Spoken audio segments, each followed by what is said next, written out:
నేను పీట పాకన అయినందువల్ల కోసమే కదా ఇక్కడికి వస్తున్నాను. కానీ ఈసారి పీట పాకన అందరూ మర్చిపోయేలా చేయండి. ఒక్కరికి కూడా గుర్తుండకూడదు. నేను నన్ను మర్చిపోయే సమయం వచ్చేసింది. వద్దు వద్దు, మేము నిన్ను మర్చిపోవడం ఏంటి? అలా జరగడం మాకు ఇష్టం లేదు. వద్దు. కంగారు పడకు. నువ్వెక్కడున్నా వెతికి కనిపెడతాను. అప్పుడు నీకని వివరంగా చెప్తాను.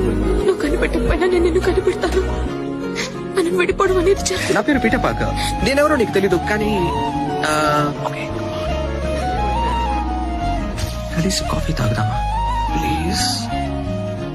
ఓకే, నో ప్రాబ్లం పీటర్ పాక. నీకు చెబుతాను. అవును, ఇంకా అన్న కావాలా?